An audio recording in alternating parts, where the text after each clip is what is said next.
Valentina, y finalmente este miércoles fue firmado el contrato entre el Fondo Rotatorio del Ministerio de Relaciones Exteriores y Thomas Gregg & Sons, esto para la elaboración de los pasaportes durante 8 meses más. Todo esto pese a las peticiones del presidente Gustavo Petro, a las molestias de no firmar con Thomas Gregg. Se tiene que firmar nuevamente porque es lo que necesita el país mientras se termina de afianzar el programa que presentó el mismo gobierno del presidente Gustavo Petro. Claro, 8 meses más, mientras en teoría la imprenta nacional termina de ajustar detalles y termina de ajustar el proceso con la Casa de la Moneda de Portugal. Sí. Que en teoría a partir de abril de 2026. Sí, porque son 8 meses, sí, pues ya empezaría a elaborar hasta 2034 los pasaportes de los colombianos. Exactamente, porque el convenio que se firmó con la Casa de la Moneda comienza a ejecutarse en abril, porque necesitan el tiempo precisamente para ponerse el día. Incluso recordemos que el presidente reconoció que la imprenta todavía no estaba lista, que no tenía las máquinas. Exactamente, que todavía le hacía falta más para ponerse al día de expedir un documento que tiene que cumplir lineamientos internacionales. Ahora, ha cobrado la ex canciller Laura Sarabia, sí, porque vale la pena recordar que Laura Sarabia sale en julio, cuando ella había propuesto justamente eso. Ella anuncia incluso, ella tomó, digamos, por su cuenta la decisión. Una urgencia manifiesta, que igual sí es importante decirlo, es la tercera urgencia manifiesta que se declara, porque la primera la declara Álvaro Leiva. Sí, que también sale por la polémica. Que sale por todo este escándalo de los pasaportes, cuando declara desierta la licitación, sí, aunque Thomas Gregg & Sons tenía, digamos, los pliegos y cumplía todos los requisitos que tenía esta licitación. La segunda la declara Luis Gilberto Murillo, cuando se da cuenta que de momento pues es muy pronto para poder estructurar un proceso mixto con un gobierno extranjero como se estaba buscando desde el gobierno. Y entonces Laura Sarabia, quien llega a la Cancillería en enero, pues había dicho en el mes de junio, en dos ocasiones toca lo dijo, declarar una tercera urgencia manifiesta, que sería por 11 meses, eso es tal vez lo único que cambia, porque esta es por 8, mientras Portugal, que fue el aliado escogido durante la administración de Luis Gilberto Murillo, pues ya está listo para asumir. Que incluso ahí comienza a mostrarse otra fractura interna del gobierno, porque Laura Sarabia dice que el anterior canciller Murillo pues no dejó listo todo lo de Portugal y por eso tenían que volver a firmar con Thomas Gregg, pese a las diferencias que tiene el presidente Gustavo Petro con esta firma, y que finalmente Laura Sarabia sale porque Alfredo Sade, por orden del presidente Gustavo Petro, asume el tema de los pasaportes, pese a que no era su jurisdicción como jefe de despacho, y sale en medio de la polémica y ahora Laura Sarabia termina diciendo, yo tenía la razón, teníamos que firmar sí o sí con Thomas Gregg. Responsable decisión, el tiempo siempre pone todo en su lugar, es lo que trina esta tarde la ex canciller Laura Sarabia, quien en teoría empaca maletas para ser la próxima embajadora de Colombia en el Reino Unido. El monto de este nuevo acuerdo, Valentina, supera los 161 mil millones de pesos, y entonces la impresión de los pasaportes sigue en manos de Thomas Gregg & Sons hasta el mes de abril. Es decir, que por ahora no vamos a ver modificaciones, como dijo en su momento Alfredo Sade, que iba a tener nuevos dibujos, nuevas señales. Por ahora seguimos con el nuevo pasaporte. Se mantiene, se declara entonces una nueva urgencia manifiesta. Caterina Ávila. A 4 días de que terminara el actual contrato con Thomas Gregg & Sons, el Fondo Rotatorio del Ministerio de Relaciones Exteriores firmó un nuevo contrato por 161.290 millones de pesos con esa misma empresa para suministrar y prestar el servicio de personalización, custodia y distribución de libretas de pasaportes, así como el servicio de impresión, almacenamiento y entrega de etiquetas de visa colombiana. Es una contratación directa mediante una urgencia manifiesta que fue declarada la semana pasada y será durante 8 meses, terminará el 30 de abril de 2026 y el 1 de abril se espera que entre a aplicarse el nuevo modelo de pasaportes en el que la Casa de la Moneda de Portugal fabricará las libretas y la imprenta las personalizará y entregará. Este tiempo se da para que la entidad pueda adquirir la capacidad y la tecnología, porque incluso el presidente Petro ha reconocido que no la tiene. Con esta decisión se garantiza la expedición de estos documentos al menos hasta el siguiente año. El Ministerio de Hacienda, por su parte, dio autorización de un cupo de vigencias futuras ordinarias para el funcionamiento y para el suministro y prestación del servicio de personalización, custodia y distribución de las libretas. Su valor es de más de 100.000 millones de pesos. La canciller Rosa Villavicencio había hablado esta mañana descartando una crisis de pasaportes. No ha habido, no habrá crisis en el tema de los pasaportes. En este momento tenemos 116.000 pasaportes de personas que los sacaron sin tener la necesidad porque no los han reclamado. Entonces queremos invitar a todos esos ciudadanos para que recojan sus pasaportes, para que también haya una responsabilidad social en los recursos que usamos y que necesitamos del Estado. Se firmará y no habrá ninguna dificultad, estará todo en las páginas web de la Cancillería. Este lío con los pasaportes en Colombia terminó con la salida de Laura Sarabia, ex canciller, y de Alfredo Saade, ex jefe de despacho, que fue suspendido por la Procuraduría por presuntas irregularidades en el proceso cuando se le delegó para articular la firma del contrato entre la Imprenta Nacional y la Casa de la Moneda de Portugal.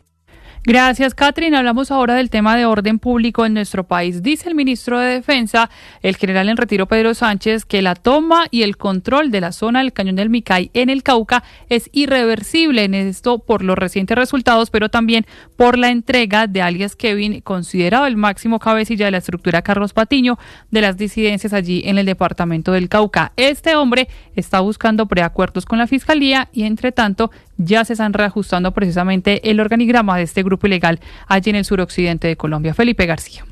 La entrega a las autoridades de Anderson Andrei Vargas, alias Kevin, máximo cabecilla de la estructura Carlos Patiño de las disidencias de las FARC, ha generado un reacomodo dentro de esta estructura criminal que delinque en el departamento del Cauca bajo órdenes de alias Iván Mordisco. El jefe guerrillero se acogió a un preacuerdo con la Fiscalía, lo que representa un debilitamiento en el nivel de mando medio del grupo armado ilegal. De acuerdo con el organigrama de inteligencia militar, alias Kevin figuraba como cabecilla de control directo sobre una de las compañías más activas de este frente. Su salida deja en manos de otros mandos como alias Giovanni y alias Farley la responsabilidad de sostener el control delictivo en esta zona del país. Sin embargo, el golpe afecta la cohesión de la estructura, compuesta por al menos 372 integrantes en armas y 44 en redes de apoyo según reportes oficiales. En la línea de mando también se destacan figuras como alias Quique, cuarto cabecilla encargado de finanzas, y alias Jason Cardona, tercer cabecilla del frente, quienes ahora asumen mayor relevancia en la estrategia de supervivencia de esta facción. Además, en el componente político permanecen Alexander Farfán alias Gafas y Brian Delgado alias Giovanni, responsables de los enlaces con comunidades y del discurso ideológico que acompaña las operaciones armadas de estos criminales. Según fuentes de inteligencia, el debilitamiento de las compañías que lideraba alias Kevin podría facilitar el avance del ejército en zonas estratégicas del sur del país. Entre los cabecillas que también figuran en el organigrama de la Carlos Patiño también están alias Zamora, alias Edward, alias Paciencia y alias Chiqui. 9:31 y fue sentenciado a 7 años de privación de libertad el adolescente que disparó contra el precandidato presidencial Miguel Uribe Turbay. Se trata de la primera condena contra uno de los involucrados en el magnicidio del senador Miguel Cardosa. Este miércoles se conoció la sentencia en contra de alias Tians, el señalado autor material del magnicidio del senador y precandidato presidencial Miguel Uribe Turbay. Se trata de una sanción de 7 años de privación de libertad en un centro de reclusión especial, el cual por supuesto es sugerido por la juez, pero también está acordado con bienestar familiar porque recordemos que se trata de un menor de edad. A pesar de la poca condena comparado con el hecho tan grave que ocurrió, de acuerdo a los abogados se trata de una de las sanciones más altas de acuerdo a la ley, porque recordemos que máximo a 8 años podría ser condenado. Sin embargo, fue a 7 debido a que él aceptó los cargos, que son homicidio en grado de frustración o en grado de tentativa, y también el tráfico, porte y fabricación de armas por portar un arma sin la respectiva autorización. Hay que resaltar que por este caso también hay otras 5 personas detenidas, pero señaladas en el ámbito material, entre ellos alias El Costeño, que es el señalado articulador de organizar, responsable de buscar a los autores materiales de este crimen. Sin embargo, por lo pronto también queda pendiente no solo la investigación contra las 5 personas que ya están detenidas, sino también en contra de los autores intelectuales. Aunque se ha hablado de la segunda Marquetalia, judicialmente no está señalado ningún autor intelectual hasta el momento. Hay que resaltar que también la Fiscalía en varias de las audiencias, entre ellas en contra de alias Gabriela, mencionaba que aparentemente habría una relación política con el crimen debido a que la víctima no tenía ningún tipo de inconvenientes de otra índole personal, económico o de alguna otra característica. Miguel, hablamos ahora de los detalles del llamado a juicio por parte de la Corte Suprema de Justicia contra Iván Name y Andrés Calle, congresistas, y quien fueran el expresidente del Senado y el expresidente de la Cámara respectivamente. Esto para que respondan por su presunta vinculación al escándalo de corrupción en la Unidad Nacional de Gestión del Riesgo. Sergio Barbosa. Tras un intenso debate al interior de la Sala de Instrucción de la Corte Suprema de Justicia en una sesión extraordinaria desde la ciudad de Villavicencio, resolvieron llamar a juicio a los expresidentes de Senado y Cámara, Iván Name y Andrés Calle, por su presunta participación en el escándalo de corrupción en la Unidad Nacional de Gestión del Riesgo. Ellos fueron capturados en mayo de este año por orden de la misma Sala de Instrucción tras su presunta vinculación en el mayor escándalo de este gobierno. Fuentes cercanas al proceso le aseguraron a este medio que fue un intenso debate al interior de la sala, en donde se tomó esta decisión de llamar a juicio a Calle y Name. Fueron 3 los magistrados los que salvaron el voto en esta decisión, lo que quiere decir que se apartaron de la decisión de sus otros 3 colegas magistrados. En este sentido, la magistrada Cristina Lombana salvó su voto total, mientras que los magistrados Misael Rodríguez y Héctor Alarcón salvaron su voto parcialmente, discrepando así de la decisión de los otros 3 magistrados de la sala de llamar a juicio a los expresidentes de Senado y Cámara. Si la acusación queda en firme, el caso será remitido a la Sala Especial de Primera Instancia de la Corte para el desarrollo del juicio correspondiente en esa instancia. Y a pesar de que la JEP tiene casi lista la sentencia a los miembros del último secretariado de las extintas FARC, las víctimas no están conformes con los aportes a la verdad frente a los bienes que tiene la extinta guerrilla. Blue Radio conoció al menos 3 incidentes de incumplimiento donde se evidencian propiedades por cerca de 180.000 millones de pesos. Cristian Correa. Hay un nuevo episodio en todo lo que gira alrededor de la próxima emisión de sentencia de la Jurisdicción Especial para la Paz, que se daría a mediados de septiembre y que sería una de esas para el secretariado de las FARC, condenados en este caso por los 21.000 secuestros que han reconocido ante este Tribunal de Paz. Sin embargo, las víctimas no están conformes con lo que tiene que ver con los bienes entregados por el último secretariado de las FARC a la Jurisdicción Especial para la Paz. Estos bienes están evaluados en cerca de 42.000 millones de pesos. Desde FEPCOL, que es una de las federaciones de víctimas del país, han presentado por lo menos 3 recursos de incumplimiento que muestran que las FARC tienen más de 180.000 millones de pesos en bienes que no le han presentado a la Jurisdicción Especial para la Paz. Sebastián Velázquez es representante legal de esta federación. Nosotros solicitamos a la jurisdicción se aclare la solicitud de incumplimiento hecha por FECOL ante la jurisdicción por el incumplimiento de la entrega de bienes para la reparación de las víctimas por una suma de 100.000 millones. Esta solicitud de incidente de incumplimiento lleva más de un año de haber sido radicada ante el despacho y lo que nosotros requerimos es se aclare esto antes de que se dicte la sentencia proferida que está establecida para el 15 de septiembre. Son 3 recursos de incumplimiento. El primero, presentado en julio del 2024, que muestra que las FARC tienen cerca de 100.000 millones de pesos en bienes en este recurso que presentaron las víctimas. El segundo de ellos, presentado el 21 de agosto de este año, muestran que son cerca de 26.000 millones de pesos en bienes que las FARC tienen a través de 17 testaferros. Y el tercero de estos recursos, presentado el pasado 22 de agosto, donde muestra que son cerca de 68.000 millones de pesos los que esta guerrilla tiene a través de por lo menos 6 testaferros. Lo que están pidiendo las víctimas es que no se emita una sentencia hasta que no haya claridad frente a la procedencia y el destino de estos bienes. Dicen que tienen casos documentados de por lo menos 150 conjuntos de testaferros que tendrían en su poder alrededor de 3 billones de pesos en bienes que la guerrilla de las FARC no le habría reportado a la Jurisdicción Especial para la Paz. Por eso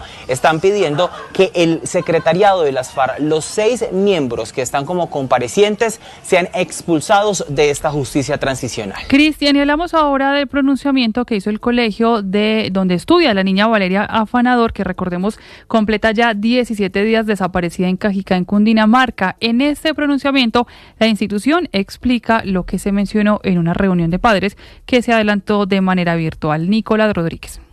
Después de las declaraciones del abogado de la familia de Valeria Afanador, la menor que está perdida hace 16 días en Cajicá, y después de que se revelara un video de una reunión de padres de familia donde la rectora del Colegio Gimnasio Los Laureles asegurara que era un tercero el involucrado y también el responsable de la desaparición, la misma rectora y el colegio emitieron un comunicado asegurando que ese fragmento fue sacado de contexto y que corresponde además a un espacio de diálogo interno con los padres de familia. Asegura la rectoría que lo dicho por esta misma no constituye a ninguna acusación ni imputación, sino una mención de una hipótesis además planteada por el CTI. Lo que dice además, excusándose la rectora del colegio Sonia Ochoa, es que lo hizo además para hacer énfasis de manera dialéctica y ejemplificativa, como una de las muchas posibilidades que podría existir en este escenario. Sin embargo, confirma además que esto ya está en manos de la Fiscalía y por ende también hay otra declaración que hace el colegio, y es que el abogado, recordemos, también había denunciado que había manipulación de la escena. Según confirma, esto obedece además porque habían muchas personas también involucradas relacionándolo con el tránsito de estas áreas, específicamente hablando de brigadas, de voluntarios, de entidades como el CTI, los bomberos y la Fiscalía, y que además esto no podría atribuirse a una responsabilidad directa. Van 16 días, pero lo único que se sabe es que Valeria, por lo menos lo confirmó el Cuerpo Oficial de Bomberos, no está en las cuencas hídricas o en los pozos, como era una de las primeras hipótesis. Y además cabe recordar que también cogió fuerza la investigación después de que el gobernador de Cundinamarca, Jorge Emilio Rey, asegurara que definitivamente esto se trataría de una desaparición forzada.